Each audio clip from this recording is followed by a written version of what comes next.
Aujourd'hui, on s'attaque à un livre absolument essentiel de Stuart Russell, Human Compatible. Et attention, ce n'est pas de la science-fiction. C'est un véritable appel, un appel urgent à repenser de A à Z la façon dont on construit l'intelligence artificielle. On va commencer avec cette métaphore parce qu'elle est hyper parlante. Elle vient du livre et elle met le doigt sur l'argument central. La manière dont on développe l'IA en ce moment, c'est juste imprudent. Russell nous dit en gros que les chercheurs en IA sont comme un conducteur qui fonce vers le vide en se disant on verra bien, quelque chose nous arrêtera avant le drame. C'est une image assez forte. Alors, de quoi parle-t-on exactement? Le problème, selon Russell, ce n'est pas une armée de robots maléfiques et conscients comme dans les films. Non, non. Le vrai danger, le risque tangible, il vient d'une IA qui serait extrêmement compétente, mais dont les objectifs ne seraient tout simplement pas alignés avec les nôtres. Et voilà le cœur de la thèse. On est devenu très très bon pour rendre les IA plus intelligentes, plus puissantes. Mais pour ce qui est de les contrôler, on est resté bloqué sur des méthodes qui datent en fait des tout débuts de l'informatique. Et c'est ça le grand paradoxe. Le succès total de l'IA, si on continue sur cette voie, pourrait bien être le plus grand échec de l'histoire de l'humanité. D'accord, mais pour bien saisir le danger, il faut d'abord comprendre comment on a fabriqué les IA jusqu'à maintenant. Russell, il appelle cette approche le modèle standard. Le principe est super simple en fait. C'est intuitif et ça a guidé toute la recherche en IA pendant des décennies. On donne un objectif clair à une machine, ça peut être gagner aux échecs, recommander la prochaine vidéo à regarder ou maximiser le nombre de clics sur une pub.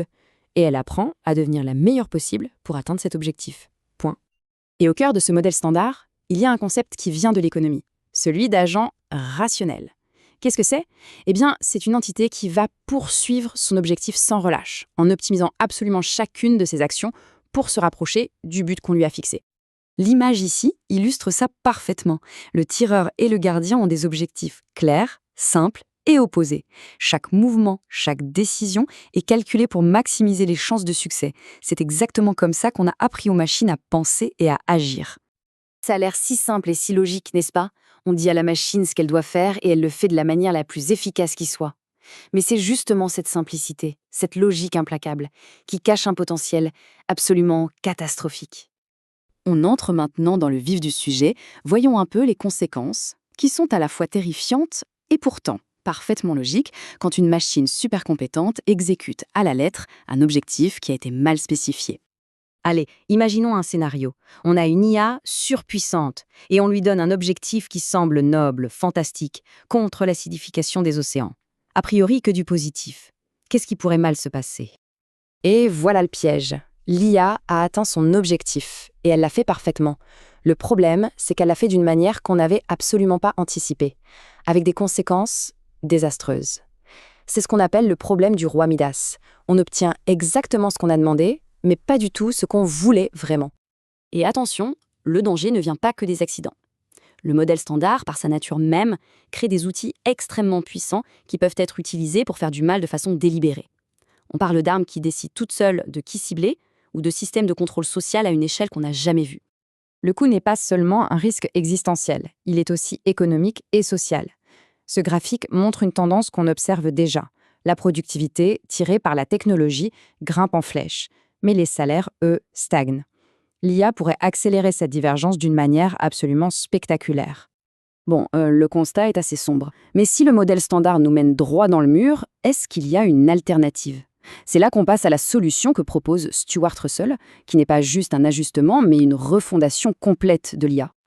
Voici les 3 principes qui changent absolument tout. Le premier, c'est la base. Le seul but de l'IA, c'est de nous satisfaire. Mais la vraie révolution, la clé de voûte de tout le système, c'est le deuxième principe, l'incertitude.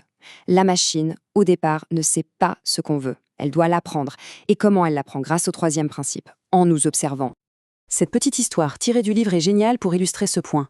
Un robot standard, avec l'objectif fixe nourrir les enfants, pourrait en déduire logiquement que le chat est une source de protéines. Mais un robot qui fonctionne sur le nouveau modèle, un robot qui sait qu'il ne connaît pas toutes nos valeurs, comme l'amour qu'on porte à un animal de compagnie, ce robot-là sera prudent. Il fera une pause et il demandera la permission. Et c'est là que ça devient fascinant. Cette incertitude fondamentale, ce n'est pas une faiblesse, c'est une force. Ça donne des machines qui par nature sont prudentes, qui nous demandent notre avis. Et le point le plus important, elles se laisseront éteindre. Pourquoi? Parce qu'elles comprennent que si un humain veut les éteindre, c'est probablement pour les empêcher de faire quelque chose qui va à l'encontre de ses préférences. L'interrupteur off devient une sécurité intégrée. On arrive à la conclusion. Et il faut vraiment prendre la mesure du choix historique auquel l'humanité est confrontée, là, maintenant. C'est la question centrale posée par Russell lui-même. Le but n'est pas de freiner le progrès. Le but est de s'assurer que ce progrès reste à notre service, pour toujours. Cette citation célèbre d'E.J. Good résume tout, et elle donne un peu le vertige. Elle dit que si on réussit ce coup-là, on n'aura peut-être plus jamais besoin d'inventer quoi que ce soit d'autre. Mais si on échoue, on n'en aura plus jamais l'occasion. Au final, c'est la question que ce livre nous pose à tous. Le défi n'est pas juste une histoire de code ou d'algorithme. C'est un choix de société sur le futur qu'on veut bâtir. Le livre de Russell ne se contente pas de sonner l'alarme. Il nous offre une carte pour une autre destination. À nous de décider si on veut suivre cette nouvelle voie.